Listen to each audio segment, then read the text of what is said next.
I'm Wyatt Elliott from Notebook Entertainment. And this is the Horrorland News.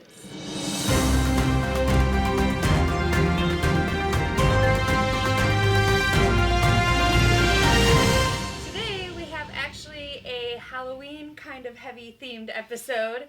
I tend to lean towards the Halloween movie news because it is one of my favorite series.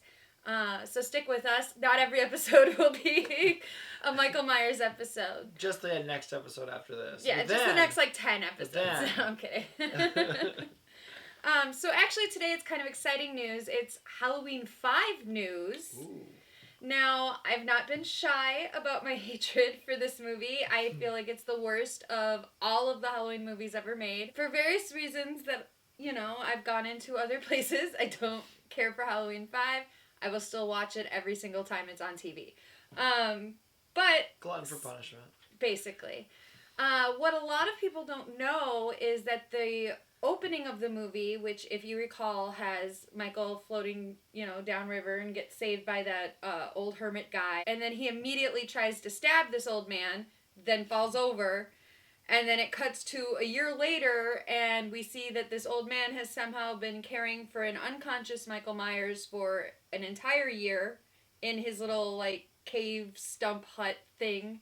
That's the first thing I would do is, this guy tried to stab me, let's keep him alive for a year. With no medical attention in basically a hobbit hole.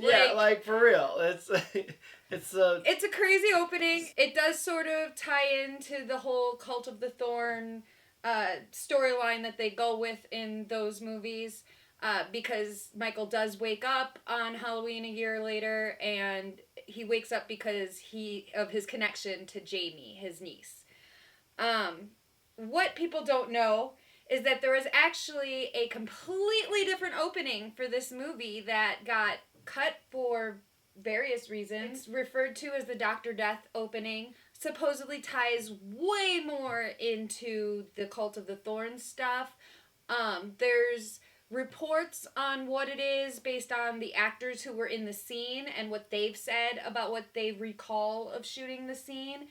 And you can find all of that information in the link to the article, which will be somewhere. So you can link to the article that I used for this. And Shout Factory is releasing a collector's edition, Blu-ray 4K edition of Halloween 5. Yeah, we've all been waiting. I'm actually very interested to see the new opening, and they also said in the article that they were adding in a few other scenes that had been cut it's just mostly more gore, from what I understand. I mean, that's cool. That's never bad. So right, I'm down. So our next news topic is the return of Universal Studios' Halloween Horror Nights. It's a very famous event that takes place every year at Universal Studios in California. And they have a bunch of different horror mazes and all kinds of different activities. And I've personally never gotten to go. I've watched in envy as some of our favorite YouTubers have gotten to go and enjoyed their experience through them. It looks like it's a lot of fun. It looks like it's so much fun. So I hope to one year find my way out that way and get to experience it myself. This year's mazes include Halloween 4, Return of Michael Myers. So there's another Halloween tidbit in our news section for you. And I would still like to know why 4. If anybody out there knows, please leave us a comment, because I don't know why. I think they should have done Halloween 3, Season of the Witch.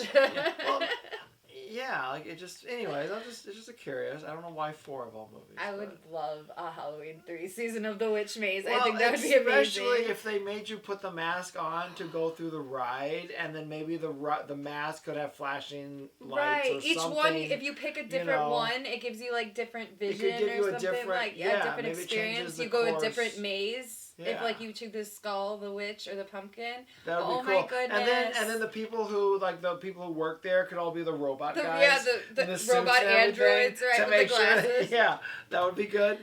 So, And then, of course, there's the motel room. That's the scariest scene of all. Yeah. Oh my God, we don't want that scene. So, but that would be very cool. And at the end, have some like Celtic guy just shouting at you about Stonehenge. It'll be fantastic. That would be fantastic. I would go to that maze. Right, I'd be fine with that. And then at the end, everybody gets to touch the rock, and it shocks you. You know, they could just surprise, touch the rock, and then it shocks you. Right. Nope, I'm down. But that is not what they are doing this year. They are doing Halloween 4, Return of Michael Myers. They are doing The Haunting of Hill House. They are doing Texas Chainsaw Massacre, The Exorcist, Bride of Frankenstein, Curse of Pandora's Box, which that sounds interesting, AMC's Walking Dead, and they have the Return of the Terror Train, which takes you to the Purge area, I guess.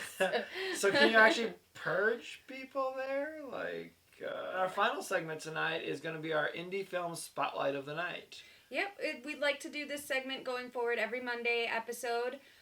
And kind of highlight a different either fan film or indie film in the horror genre and see if we can get some attention for them, because go indie film. Right, so what do we got today?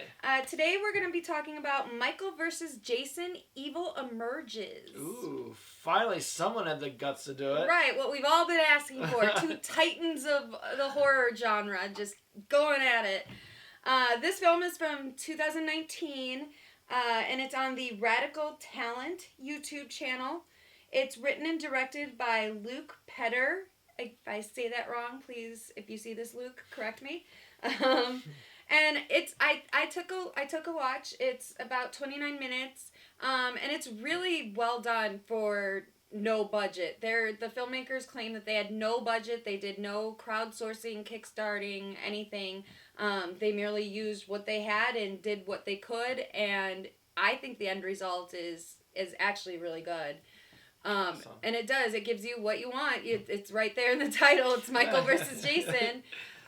So yeah, and the ending kind of leaves it open for a sequel, which I'd be down for. Yeah, which maybe they could crowdfund the sequel then. Exactly. Once you make establishment with the first one. Yeah, if this is what they do on no budget, I'd love to see what they do on budget. Yeah, so cool. Yeah, keep going, guys. Yeah, and you can check it out in the link just below. Everything we talk about will be in the link below, so you can definitely check out the movie. So it'll be linked to their YouTube movie. And again, it's only 29 minutes, so give it a watch. It's, it's worth your time. Yeah, give it a watch, and if you take a look around their channel, if you like it, subscribe as well for them.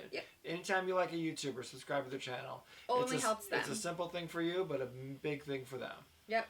And so I'd like to actually segue that way into talking a little bit about Freddy versus Jason. Okay. Because that's the big budget versus movie that we got, and while I personally nostalgically love that movie, I do too. It does have its issues. And it's not quite exactly what we wanted or were promised. I think it needed way more of the verses. The end fight scene is fantastic. I'm not taking anything away from it. But I do feel like it should have been less focused on the human characters. Well, I think that in lies the problem and the difference between a fan film and a Hollywood film. Is in a Hollywood film, they have to, or at least they think they have to, also appeal to the non-fanboys and girls of the genre. So therefore, they feel they have to add a story to it, and they feel they have to add character development. Which I use that because half the time it's very loosely done. But however, while a fan film, we can just get right to it. Right. We just, hey, it's Michael, it's Jason. Yeah, it's very brief setup, and then get to the pound. We know the histories. We know everything. Let's just do this. Right. Exactly. We don't need the build-up. So I think that's I think you hit it, because they didn't really... none of the characters were all that developed in there. They had a character who's literally, Jay from Jay and Silent Bob. Who the fuck talks like that? That is fucking baby talk. If I were View Askew, I would be suing, But it's a fun movie. I do love it. I do wish that they would... Whatever the holdup is and the rights and all of that, I wish they would just put it aside and give fans these movies that we want. Put these titans of terror against each other, because there's nowhere else to go alone in their own movies. I mean, Jason's yeah. been to space, for goodness sake. You know, Leprechaun's been to space. Right. Like, Yeah. there's, you know, let's just have the team ups. Let's have the Avengers of the horror genre. The problem with, of course, Friday the 13th is there's a big conflict with the rights of Jason alone. So until that gets squared away, we're never going to get versus anything as far as he goes. But Right. that doesn't mean Michael couldn't fight somebody else. Right, Michael and Freddy, you know? Yeah, although I think Michael and Jason is more because they're the undead zombie at this point, you know, unkillable monster, whereas Freddy is still sort of a ghost, you know? Yeah, like, Freddy he still needs has magical dreams powers to and manifest. stuff. Yeah. But it would be cool if Freddy just jumped from horror genre to horror genre and just took everybody on. Oh my god, you know? that'd be amazing. You know, but like... Freddy versus Chucky, I'd watch the hell out of Chucky versus Leprechaun. That's what we all want to see. Everybody knows in there. If you want to see Chucky versus Leprechaun, you know I'm right in the comments below. But yeah, we should do a future episode about fantasy future team-ups and fights and everything that we can Absolutely. And speaking of Chucky, we are going to, at some point in some episode, cover the new series that's coming out. Oh, yeah. So don't fret, we will cover that, because we are both very excited about that. Oh, yeah, for sure. We may have to do episode Yeah, that might be a whole episode on its own, so... Right. We may have to do roundups on that one. Yeah, it's going to be amazing. But so that's our news for today. Our thoughts, our opinions... Just letting you know what's going on in the horror world. Yeah, because we love horror, guys, and we know you do too. So let us know if you want us to cover something.